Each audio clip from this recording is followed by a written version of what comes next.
बोल श्री लक्ष्मी नारायण भगवान की जय।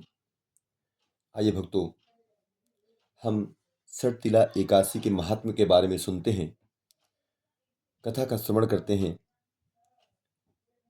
यह है माघ मास की सटतिला एकादशी का महात्म्य। कथा के अंतर्गत भगवान श्री कृष्ण युधिष्ठिर जी को बताते हैं और ये कथा एक मुनि दूसरे मुनि से पूछते हैं और ये ज्ञान का स्रोत हम सबके लिए बड़ा ही ज्ञानवर्धक है। आइए, कथा इस प्रकार से है। युधिष्ठिर ने पूछा, जगन्नाथ, श्री कृष्ण आदिदेव जगतपते, माघ मास के किस पक्ष में कौन सी एकादशी होती है, उसके लिए कैसी विधि है तथा उसका फल क्या है? महाप्रज्ञ, कृपा करके ये सब बातें बताइए। श्री भगवान बोले, नृपश्रेष्ठ सुनो, माघ मास के किस पक्ष की जो एकादशी है वह सटतिला के नाम से विख्यात है, जो सब पापों का नाश करने वाली है। अब तुम सटतिला की पाप हारिणी कथा सुनो, जिसे मुनिश्रेष्ठ पुलस्त्य ने दालम्भ से कहा था। दालम्भ ने पूछा, ब्राह्मण मृत्युलोक में आए हुए प्राणी प्रायः पाप कर्म करते हैं, उन्हें नरक में ना जाना पड़े, इसके लिए कौन सा उपाय है, बताने की कृपा करें। पुलस्त्य जी बोले, महाभाग, तुमने बहुत अच्छी बात पूछी है, बतलाता हूं, सुनो। माघ मास आने पर मनुष्य को चाहिए कि वह नहा धोकर पवित्र हो, इंद्रियों को संयम में रखते हुए काम, क्रोध, अहंकार, लोभ और चुगली आदि बुराइयों को त्याग दे। देवाधिदेव भगवान का स्मरण करके जल से पैर धोकर भूमि पर पड़े हुए गोबर का संग्रह करे। उसमें तिल और कपास छोड़कर 108 पिंडिकाएं बनाए। फिर माघ में जब आर्द्रा या मूल नक्षत्र आए, तब कृष्ण पक्ष की एकादशी करने के लिए नियम ग्रहण करें। भली भांत स्नान करके पवित्र हो शुद्ध भाव से देवाधिदेव श्री विष्णु की पूजा करें। कोई भूल हो जाने पर श्री कृष्ण का नामोच्चारण करें। रात को जागरण और होम करें।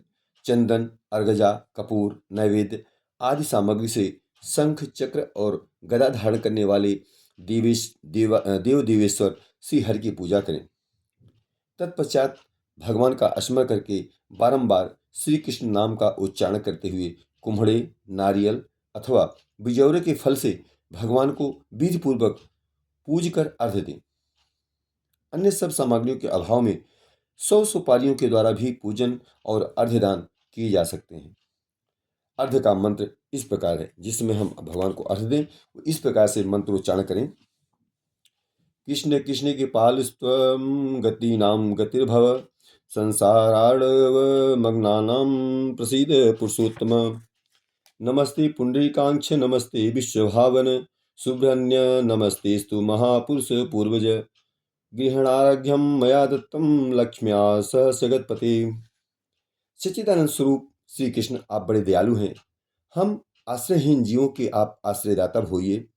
पुरुषोत्तम, हम संसार समुद्र में डूब रहे हैं, आप हम पर प्रसन्न होइए। कमल नयन, आपको नमस्कार है। विश्वभावन, आपको नमस्कार है। शुभ्रमण्य, महापुरुष, सबके पूर्वज, आपको नमस्कार है।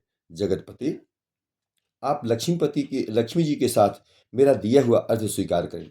तत्पश्चात ब्राह्मण की पूजा करें, उसे जल का घड़ा दान करें, साथ ही छाता, जूता और वस्त्र भी दें।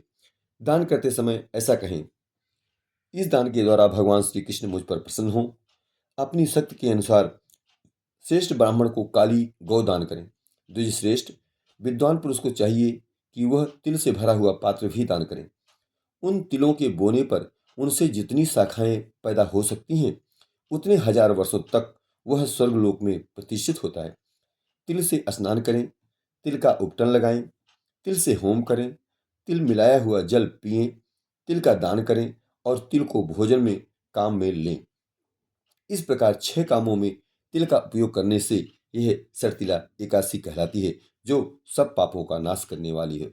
बोलो श्री लक्ष्मी नारायण भगवान की जय।